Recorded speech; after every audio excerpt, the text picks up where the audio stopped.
Bonsoir à tous, merci de vous joindre à nous, ravi de vous retrouver. On revient ce soir sur les avancées enregistrées depuis sa mise en ligne en 2021 de la plateforme d'orientation numérique au ministère de l'Intérieur et des collectivités locales. On parle de la dématérialisation de toutes les étapes et démarches administratives de ce secteur. Il y a 2 ans donc, et dans une première phase de ce vaste programme de digitalisation de l'administration en Algérie, le ministère a commencé par numériser les dossiers exclusivement liés à son domaine de compétences avant de s'engager dans les dossiers intersectoriels. Objectif, répondre plus vite à une demande citoyenne en constante évolution, notamment pour certains dossiers comme celui du logement par exemple. La numérisation constitue dans ce cas un gain de temps important et un soulagement pour les souscripteurs. On en parle ce soir avec notre invité, M. Redouane Mahfoudi, directeur général de la modernisation et des archives au ministère de l'Intérieur et des collectivités locales. Bonsoir. Bonsoir madame et merci pour l'invitation. Merci d'être avec nous. Alors, je le disais, les citoyens peuvent aujourd'hui introduire leurs plaintes en ce qui concerne les dossiers, par exemple, pour commencer par cet angle-là, de régularisation de la situation juridique du foncier, de la mise en conformité des constructions. Ce sont des dossiers qui souvent tardent à être traités. Est-ce que la numérisation a permis de réduire, par exemple, les délais de traitement de ces dossiers? Merci. J'aimerais bien mettre le citoyen et nos auditeurs sur une vue d'ensemble, mettre une vue d'ensemble sur la situation. On est là, lorsqu'on parle de ces dossiers, on est en train de parler sur le volet dématérialisation. C'est quoi la dématérialisation? On va y revenir. Je voudrais juste qu'on commence par le spécifique pour aller vers le général. Là, aujourd'hui, nous parlons des avancées. On a parlé de la digitalisation, de cette stratégie nationale qui intéresse tous les secteurs aujourd'hui. Mais est-ce que les délais, par exemple, de traitement de certains dossiers qui sont lourds, qui sont difficiles à traiter, qui l'ont été en tout cas par le passé, est-ce qu'ils ont été réduits grâce à la numérisation? Si vous voulez que je vous dise que c'est réglé bien sûr. Mais comment ça a été réglé? Ça a été réglé parce que pourquoi j'ai évoqué, j'ai bien saisi, merci à votre question, lorsque j'ai évoqué la dématérialisation permet 2 choses. Dans son apparence, elle permet aux citoyens de ne pas se déplacer, mais en même temps, elle donne une visibilité centralisée de l'activité décentralisée. Donc ça permet d'avoir un contrôle centralisé, ça permet de mettre des alertes, parce que par le passé, le citoyen déposait un dossier, mais pour répondre, parfois il passait aux oubliettes, par oubli d'un simple agent au niveau local. Par contre, les solutions numérisées à travers le réseau du ministère de l'Intérieur, par exemple, si je cite le ministère de l'Intérieur comme exemple, le travail centralisé, ce qu'on appelle la décentralisation de l'action avec la centralisation de la vérification. Donc au niveau central, on a une visibilité de tout ce qui est le retard. S'il y a quelqu'un qui s'oublie au niveau d'une commune, c'est le Wali qui est informé en temps réel, c'est le ministre qui est informé en temps réel. C'est le principal acquis bien sûr. De la dématérialisation aujourd'hui. Voilà. Et ça, c'est la dématérialisation, elle a permis de respecter tout d'abord les délais. Oui. Voilà. Ensuite, il y a un grand travail de simplification pour réduire ces délais. Donc c'est un tout, c'est un package qui permet de faire beaucoup de choses. Est-ce que les délais sont réduits? Je pense que le citoyen, c'est le premier témoin. Je cite comme exemple uniquement. Par le passé, on passait 2 mois pour avoir son passeport. Actuellement, le citoyen réclame lorsqu'il dépasse 1 semaine. Et je pense que c'est la reconnaissance même du citoyen. Parfois, la réclamation cache derrière la reconnaissance. Oui. Le fait de réclamer après 1 semaine, ça veut dire qu'il avait l'habitude de l'avoir en 3 jours. En moins de jours. Alors, cette stratégie de numérisation de tout le secteur est basée sur l'amélioration de la qualité du service public. Ce service, donc, avait commencé avec 51 dossiers au lancement de cette plateforme. 51 dossiers différents. Aspect de la vie socio-économique du citoyen. Où est-ce qu'on en est aujourd'hui? D'accord. Actuellement, on est... Est-ce que vous pouvez nous donner aussi des exemples sur ces 51 dossiers? Actuellement, on est à 64 dossiers. Et je peux Donc dire... vous avez dépassé votre objectif. Actuellement, c'est l'ensemble des dossiers possibles, dématérialisables, si je me permets de le dire. Qu'est-ce que ça veut dire un dossier dématérialisable ou non dématérialisable? Ça veut dire que c'est le dossier où la présence physique du concerné, du citoyen, de l'administré n'est pas nécessaire. Par exemple, si j'ai besoin de prendre les empreintes, je ne peux pas dématérialiser cette phase. Oui. Donc il doit se présenter au moins une fois. Si j'ai besoin de renouveler le passeport, c'est pas la peine qu'il vienne. J'ai déjà son empreinte. Le dossier, il peut me le communiquer. Lorsqu'il s'agit de paperasse qui est chez le citoyen, qui peut numériser avec un simple clic, avec son téléphone portable, son smartphone, il me l'envoie, pourquoi le faire déplacer? Aussi, la dématérialisation, elle a une autre face. C'est que lorsqu'on parle de dématérialisation, on parle de plateformes qui fonctionnent 24 sur 24, 7 sur 7. Ça veut dire que c'est comme si on a triplé les équipes. Donc voilà les avantages de tout ça. On ne peut pas, lorsque c'est dématérialisé, c'est numérisé à l'entrée. Et c'est très important, parce que dès lors où c'est numérisé, c'est tout l'historique qui est numérisé, donc on peut faire un suivi, on peut faire de l'évaluation. Et c'est pour ça que vous allez voir qu'on a même mis une plateforme après, pour que le citoyen ait la parole et peut poser sa plainte. Ces plaintes, on va en parler justement. Alors, parmi les dossiers dématérialisables... Les dossiers dématérialisés, je vais citer quelques exemples, c'est la correction d'état civil. Par exemple, si moi je suis né dans une commune à 2000 km, est-ce que je dois me déplacer parce qu'il y a une erreur sur le registre, malgré que l'erreur elle est matérielle? Et ça va se faire avec la justice, mais on a permis aux citoyens de déposer. On a dématérialisé le renouvellement de la carte nationale d'identité. On a dématérialisé aussi les 8 actes d'urbanisme, les 8 actes de voirie plutôt d'autorisation, autorisation de voirie, l'ensemble des autorisations de voirie qui sont numérisées. Et l'exemple des voiries, il est concret parce que réellement, on a constaté que ça prenait plusieurs mois, or que l'action pouvait prendre 3 jours. Donc actuellement... Pour obtenir donc une autorisation. Une simple autorisation de voirie pour faire passer le gaz dans son logement ou quelque chose comme ça. Ouais. Alors, je vais citer d'autres exemples aussi, celui du logement public locatif, l'aide de l'État pour le logement rural aussi, voilà, le lotissement... les lotissements immobiliers sociaux, le logement promotionnel aidé, etc. Mais aussi l'approvisionnement en eau potable. Oui. Le raccordement au gaz, vous le disiez, l'électricité, ou aménagement urbain, collecte des déchets, ça va jusque-là, la dématérialisation, et la réalisation aussi des établissements de santé et de proximité. Donc si on a allégé les procédures donc, administratives, est-ce que, vous le disiez par rapport aux voiries, mais est-ce que la réponse est venue plus vite pour l'autorisation, ne serait-ce que pour la construction d'un établissement de santé? Est-ce que vous l'avez observé? Est-ce que l'information remonte jusqu'à vous? On va vous dire qu'actuellement, il y a un tableau de bord au niveau de chaque wali pour ce qui concerne les activités qui sont faites au niveau communal. Et le même tableau de bord est au niveau national. Toutes les activités du wali ont un tableau de bord au niveau national. Je peux vous dire que parmi les têtes au niveau du ministère qui suivent, c'est-à-dire deux grands responsables, 2 chefs de file au niveau du ministère de l'Intérieur qui suivent avec monsieur le ministre ce dossier de dématérialisation. Leur première mission, c'est de respecter les délais. Le système permet de donner une alerte 24 heures à l'avance, c'est-à-dire si quelqu'un ne répond pas dans les délais régaliens 24 heures à l'avance, il est déjà appelé. L'alerte, elle est chez l'administration concernée, par exemple la commune, là où elle est concernée, et au niveau central. Et je vous assure qu'il y a des gens qui ont été sanctionnés pour 24 heures de retard. C'est pris très au sérieux, c'est quelque chose qui est suivi à haut niveau, et je peux vous dire que même le ministre, examinons avec toutes les missions, avec toutes, c'est-à-dire toutes les missions qu'il a, monsieur le ministre, lui-même, il est en train de suivre et il donne un œil, il a un PC. On voit le PC au niveau du bureau du ministre. Oui, bien sûr. De contrôler ou parce que c'est simple, il ne va pas utiliser. C'est les alertes qui ressortent. Oui. C'est surtout les retardataires pour pouvoir réagir. On ne peut pas laisser le citoyen livré à lui-même avec quelqu'un qui improvise. On ne peut pas laisser le citoyen, ce n'est pas tout le monde qui est à Alger. Le citoyen qui est à distance, on doit être dans sa proximité. C'est ce qu'offre la numérisation. Donc elle offre cette proximité, cette transparence aussi. Bien sûr. Tout le travail se fait sur le réseau national du ministère de l'Intérieur qui raccorde les 1541 communes, l'ensemble des daïras et des wilayas délégués et l'ensemble des wilayas et plus de 2000 annexes administratifs.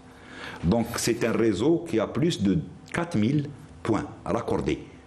C'est-à-dire on peut le paramétrer de telle sorte que ce qui se passe dans n'importe quelle commune, il revient. Oui. Et idem, pour les dossiers de dématérialisation, on a utilisé Internet et on a raccordé toutes ces communes et toutes ces wilayas à Internet.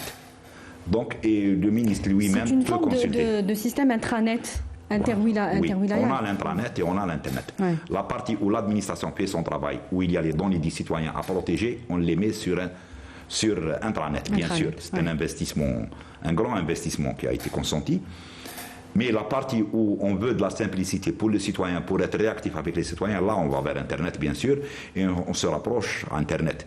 Et je peux dire, pour ne pas dire qu'on en travaille seul, j'aimerais dire un mot sur l'effort qui a été fait par un autre secteur, c'est le secteur des PTT. Algérie Télécom a fait un grand effort. Algérie Télécom. Parce qu'actuellement, quand on voit les débits, le minimum c'est 10 mégas pour chaque foyer, en gardant le même prix.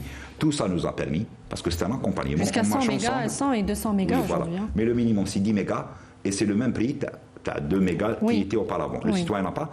Et c'est comme ça. On ne peut pas donner un service, ensuite le citoyen ne peut pas l'utiliser parce qu'il n'a pas les moyens. Donc c'est un travail, c'est pour ça que je dis, c'est un travail gouvernemental. C'est le gouvernement qui est en train de diriger tout ça. L'intérieur, on est un secteur. Alors, est-ce qu'il y a des, comme vous dites, quand les alertes remontent au niveau du ministère de l'Intérieur, est-ce qu'il y a certains dossiers qui sont plus suivis que d'autres? Est-ce qu'il y a des urgences comme ça? La première leçon qu'on a tirée de cette plateforme, c'est qu'il n'y a pas d'urgence. Non. Quels sont les dossiers qui intéressent le citoyen? Réellement, c'est le logement. Première demande. Donc c'est le logement qui reste déjà, la priorité. C'est la première chose. Quels sont les intérêts des citoyens? Où le citoyen appelle? C'est le logement. Et on a eu des milliers de demandes de logement. On a vu des milliers de demandes de logement chaque jour. Quand on parle de milliers, c'est chaque jour à travers le territoire national. C'est le logement social. Et ensuite, cette plateforme a une particularité. C'est qu'elle a normalisé le traitement à l'échelle nationale. Vous savez, lorsqu'on est devant un guichet, on peut avoir par malheur un préposé qui ne connaît pas bien la réglementation. Un préposé qui improvise. Malheureusement, les cas, ça existe toujours. C'est des exceptions, c'est vrai, qui confirment la règle, mais c'est des exceptions. Le citoyen de cette commune ne veut pas voir Ouchkaïn ailleurs. Pour lui, ça doit marcher chez lui. Cette plateforme, comme elle est numérisée, elle impose. D'ailleurs, c'est une plateforme de formation. La plateforme, on met qu'est-ce qu'il faut comme document. Vous savez, lorsqu'on parlait des histoires que je suis parti à la commune, c'est une réalité, mais c'est des exceptions. C'est parfois, par méconnaissance, le préposé, il demande beaucoup de documents pour se protéger. Par contre, il y a de la plateforme. Ou par incompétence aussi. Par incompétence, oui. Par méconnaissance, pour être un peu plus soft avec nos admis. Mais c'est vraiment des exceptions, hein, ce n'est pas des carrières. D'ailleurs, la preuve, lorsqu'on en parle, lorsqu'il y a un citoyen qui en parle, ça veut dire que c'est une exception. Parce que si c'était généralisé, le citoyen a généralisé non, mais ce type de plateforme, en tout cas, pourrait éradiquer. Oui, j'espère qu'il va éradiquer ce phénomène. Inch'Allah. Oui. Alors, parmi les avantages aussi de la digitalisation administrative, c'est la rationalisation des dépenses. C'est ce qu'on imagine. Moins de déplacements aussi, moins de paperasse à fournir. À combien avez-vous quantifié cette rationalisation depuis le lancement de la plateforme, en tout cas?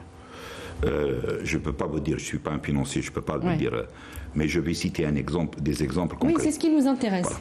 Lorsqu'on parle de rationalisation, tout d'abord, pour l'administration, déjà toutes les ressources qu'on ne va pas utiliser, que ce soit humaines ou matérielles, tous les guichets, tous les APC, vous savez que toute la plateforme, je cite comme exemple, toute la plateforme qu'on a mis sur Internet ne coûte pas le 10e d'une annexe administrative pour faire le rapprochement.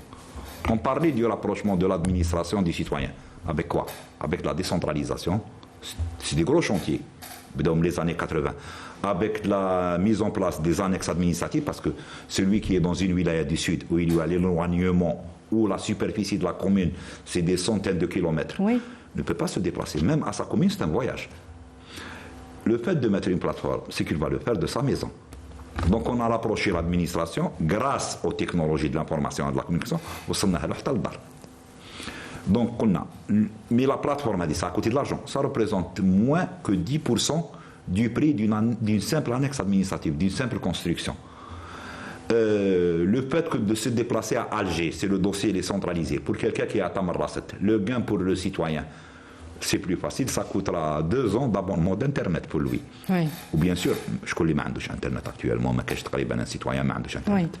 Voilà. En termes de budget de cette stratégie de numérisation que vous avez entamée en 2014. Oui, on a entamé un peu avant, il y avait le travail préalable. En 2014, on a commencé à avoir des résultats. Maintenant, on est passé à une autre phase, à des résultats beaucoup plus élevés. On est passé à un autre niveau stratégique. Mais lorsqu'on parle de budget, sincèrement, l'Algérie a fait le choix de former ses ingénieurs. On a sous-traité au minimum ce que les gens ne savent pas. Les seules choses qu'on a acquis, par exemple, de l'étranger ou qu'on a acquis, c'est les technologies, des choses qui nous dépassent. C'est l'industrie, et on y va, Inch'Allah. Il y a un secteur qui est en train de travailler sur ça. Mais toute la partie Donc en termes d'enveloppe financière, est-ce que vous avez un chiffre Sincèrement, non, je ne vais pas avancer un chiffre, mais je sais que ce qui a été programmé, on n'a pas dépensé la moitié. Grâce aux efforts des ingénieurs, il y a beaucoup de solutions. Qu'on doit les acquérir. Nos ingénieurs ont pris le défi. Plusieurs fois, moi, en tant que directeur général, je reçois des ingénieurs qui viennent taper à la tour pour dire ça, je peux le faire. Ouais, l'expertise algérienne. Oui, l'expertise algérienne. Et je tiens à dire une chose. Ça me touche lorsqu'on parle de l'école algérienne et qu'on dit que l'école algérienne n'est pas en train de former. Je m'excuse. Moi, je n'ai que des ingénieurs qui viennent de l'université algérienne, qui sont eux-mêmes produits de l'école algérienne. C'est de très bons ingénieurs. Donc l'université algérienne est en train de former très bien nos enfants, alhamdoulilah. Ouais. Alors en décembre 2020, le lancement du nouveau, donc de cette plateforme électronique et de retrait aussi des documents d'état civil à distance. L'état civil est aujourd'hui totalement ou presque entièrement digitalisé. Ce service doit permettre aux citoyens de retirer ces documents d'acte civil, donc d'état civil, pardon, acte de naissance, acte de mariage, acte de décès, et se déproche à partir de la rubrique intégrée, du site du ministère de l'Intérieur. Les Algériens de l'étranger peuvent aussi y accéder. Donc ce pan de l'administration est aujourd'hui totalement digitalisé, disponible. Je vais profiter, pour ça je vais répondre à la question, et profiter pour expliquer un point très important. La gestion d'un dossier, la vie d'un dossier, l'acheminement d'un dossier. L'état civil, par exemple, on a commencé à numériser. L'objectif, le plus grand objectif, c'était est-ce qu'un jour, ça, je parle dans les années passées, on se disait, est-ce qu'un jour on pourrait arriver à ce que le citoyen peut retirer son acte de naissance de n'importe quelle commune? C'était un grand défi. Oui. Mais le jour où on est arrivé, par exemple, la question s'est posée. Pourquoi il le retire? Il est déjà numérisé. Est-ce que c'est possible que je donne à d'autres administrations l'accès et qu'on va dispenser le citoyen pour ramener? Ensuite, non, moi... Donc ce sont des phases. Bien sûr, oui, c'est des phases. Et la plupart du temps, c'est qu'on découvre. Arriver à un objectif, c'est l'ouverture de nouvelles portes. Aussi, il y a une chose. Lorsqu'on parle de service public, le premier qui nous motive, c'est le citoyen. Le citoyen est au courant. Maintenant, grâce aux moyens technologiques de communication, le citoyen est au courant de ce qui se passe à travers le monde. Donc le citoyen nous pousse à nous améliorer. Oui. Nous pousse à nous améliorer. Et ensuite, on est passé. Pourquoi on est passé à la délivrance des actes d'état civil sur Internet, puisque toutes les administrations? Parce que derrière, il y a le secteur privé. Le citoyen peut prendre son document, donc il l'a. Aussi, on est en train de parler de documents numériques, il le prend sur son smartphone, il le retire quand il veut, il est avec lui. Oui. Il est sur sa boîte mail, c'est toutes ces technologies, c'est cette simplicité.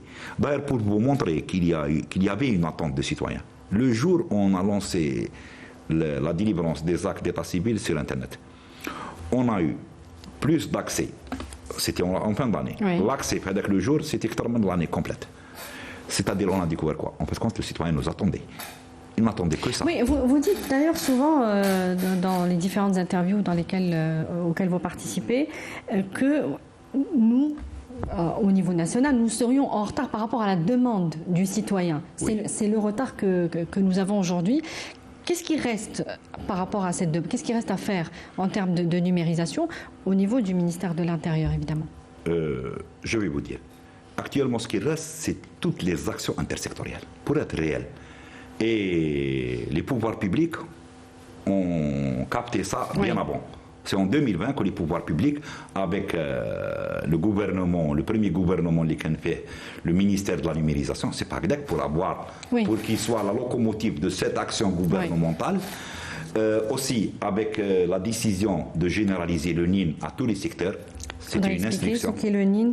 Le NIN, c'est le numéro d'identifiant national. Oui. Et heureusement, depuis 2022, il est généralisé à tous les secteurs. Alors, il faudrait expliquer ce que ça apporte, cette généralisation. Je vais donner, si vous permettez, madame, je vais donner un exemple concret pour le citoyen. Oui. Un citoyen qui veut faire sa demande de logement, oui, il le fait avec la plateforme, un logement public locatif, ce qu'on appelle le logement social. Oui. Mais pour le traitement du dossier, on a besoin de voir l'identité de la personne. Donc, c'est l'identité, c'est la propriété, c'est les données qui sont au niveau du ministère de l'Intérieur numérisées. Oui. Donc, on voit le ministère de l'Intérieur. Ensuite, on doit savoir, est-ce que cette personne est éligible ou pas? C'est le salaire. Plutôt, avant de voir le salaire, est-ce qu'il a déjà un logement? C'est le ministère de l'Habitat, c'est le fichier du logement. Quand je vais au fichier de logement, supposons que je vais chercher Mahfoud Erdogan. Peut-être qu'il y aura des centaines de Mahfoud Erdogan. Mais Mahfoud Erdogan, avec son matricule identifiant déterministe, un identifiant déterministe unique partagé en tous les secteurs. J'y vais. Déjà, le travail préalable, on l'a fait. Il est intégré déjà dans le fichier. Donc, c'est simple. Je récupère le numéro de Mahfoud Erdogan. Je vais chercher le numéro. Je trouve qu'il n'existe pas, le fichier. Donc, il n'a pas un logement. Donc, il peut passer. Oui. Ensuite, est-ce que son salaire dépasse le seuil ou pas? Je vais voir avec la classe, avec le secteur du ministère du Travail. Grâce au NIN, je vais me déplacer au travail. OK. Ensuite, supposons que pour le classement, j'ai besoin de points. Peut-être que je suis quelqu'un de nécessiteux. Donc, au niveau, peut-être que j'ai des problèmes où je dois être aidé, ou les porter assistance. Le ministère de la Solidarité, où il y a des bonifications pour les cas spéciaux. Ensuite, donc ce numéro renvoie à plusieurs databases en fait. Toute cette travail se faisait comment? C'était des courriers entre l'administration et c'est pour ça qu'on répondait en plusieurs mois. Actuellement, ça peut se faire en un clic. D'ailleurs, on a fait l'expérience. Inch'Allah, on va collaborer avec tous les secteurs pour cet exemple, pour la lancer. On a fait l'expérience qu'en saisissant le citoyen, on a déjà la réponse OK, en quelques secondes. Même pas. En 10 millièmes de seconde. Ouais. C'est comme si on s'est en temps réel, parce que la machine, elle est très rapide. Oui, c'est tout le monde qui a accordé déjà. Et c'est un travail qu'on a fait dans l'ombre, en back-office. On a déjà intégré le NIN avec le ministère du Travail dans tous leurs fichiers, avec le ministère de l'Habitat dans le fichier logement. On est en train de travailler avec le ministère des Finances, et le ministère de la Solidarité, le ministère du Moudjahidine. Avec tout ce package, on peut dire que l'action qui prenait plusieurs mois va prendre quelques secondes.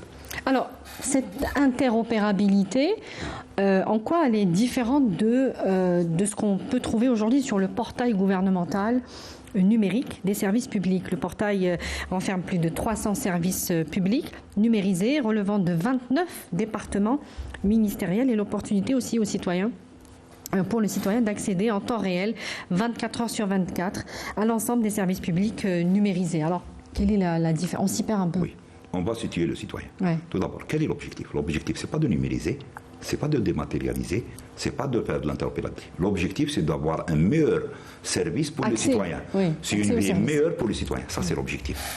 Les meilleurs moyens pour atteindre ces objectifs, c'est la numérisation, qui passe par la dématérialisation, qui passe par l'interopérabilité. Donc, il faut dire que la numérisation, c'est un moyen.